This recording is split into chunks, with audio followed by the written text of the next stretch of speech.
front position,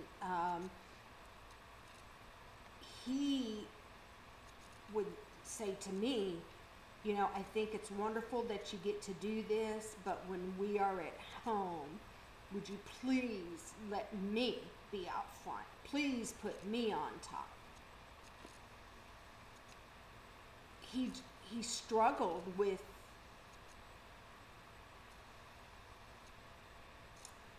needing to be recognized and just,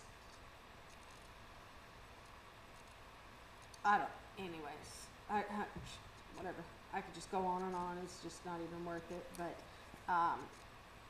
Vonda, if you are listening to this, I do, want to say that, you know, in your testimony, you made the comment that, initially you didn't realize that he was the one for you, because you knew he had been married and you just didn't think that God would have someone for you that was previously married, or you said that you didn't want to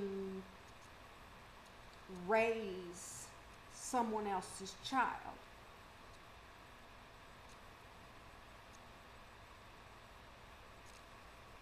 You didn't want to raise or be a mother or whatever, it's just someone else's child.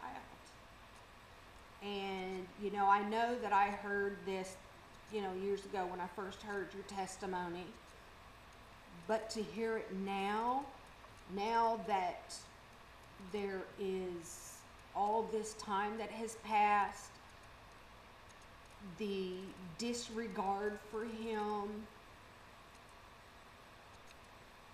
lack of phone calls, lack of interest, just nothing. And again, you may say, well, it's not my place. Yes. Yeah. You know what your place is in this situation.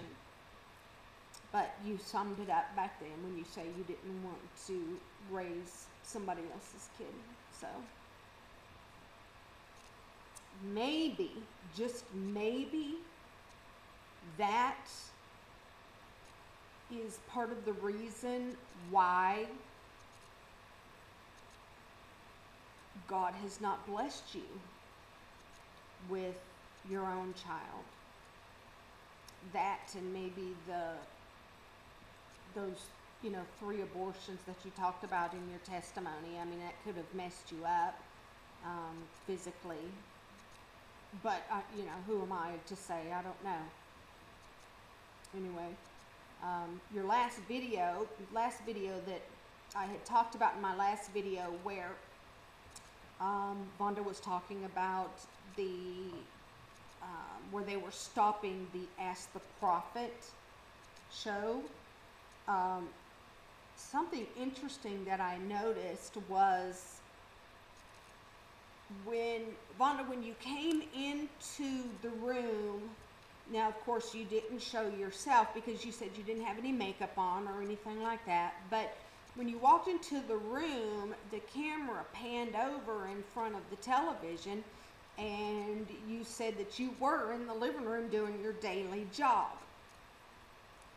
And I wrote it down. Let's see which one's the one. There we go. Anyways, it said that you pray till about noon, then you check out the news to see what's going on so that you could know what God wants to talk about. Let's just pause on that for a moment and think about that. I guess people do things different than I do, or maybe I'm the one that's just all messed up because, you know, if I sit in front of a television or a computer and listen to something, if I do that as my job, or whatever, that is in my head, it's in my heart, it's in my spirit. And then all that, then I'm going to go and pray and, or just sit and just wait for God to talk to me with all of that. How much of that really is of God that you are hearing? How much of it is of God and how much of it is just some news reporter on CNN? And it sounds like that very well could be who you might be listening to, because there's a lot of Trump bashing. So this is certainly not the way it was done a long time ago. They didn't have TVs, and they were hearing from God. They didn't have radios, computers, none of that. They heard from God. They meditated, they fasted, prayed. They weren't filling up their spirit with constantly negative news, CNN. I don't know, you may not watch something, whatever. It doesn't matter. So, anyways,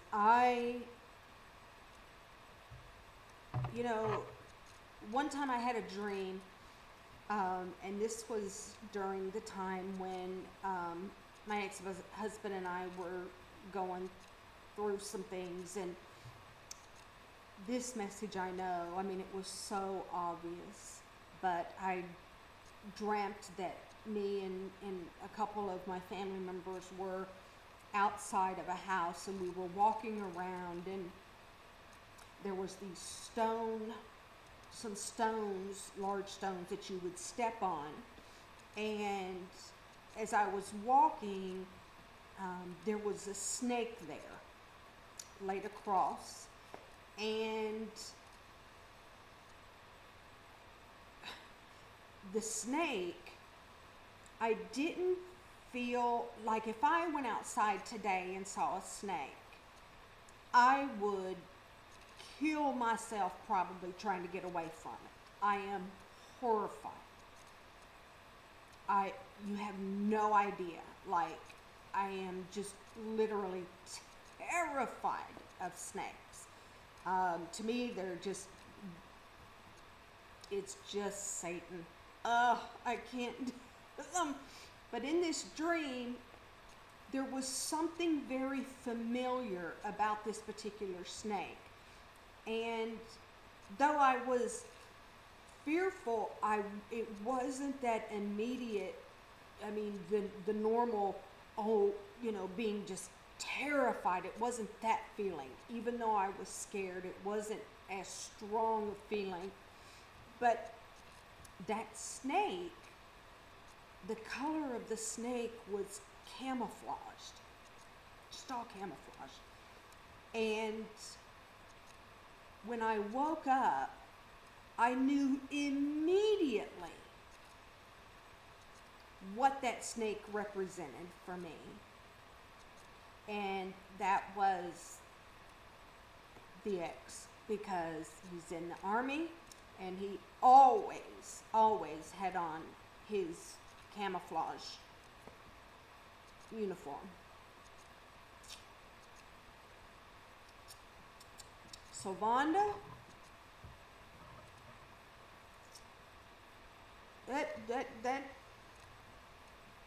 that symbol was dead on for me.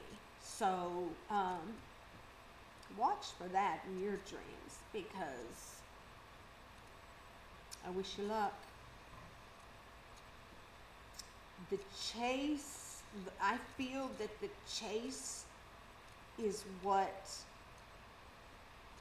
the ex was looking for, and you gave him you put up a good fight for a short amount of time. You said you met early in 2008 and then married in August of 2008.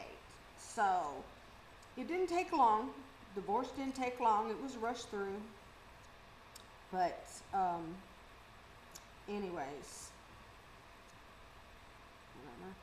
So I hope you guys have a fabulous day. Thank you so much for letting me just ramble and carry on. And it's so difficult for me to sit by myself and just try to have a conversation at a screen.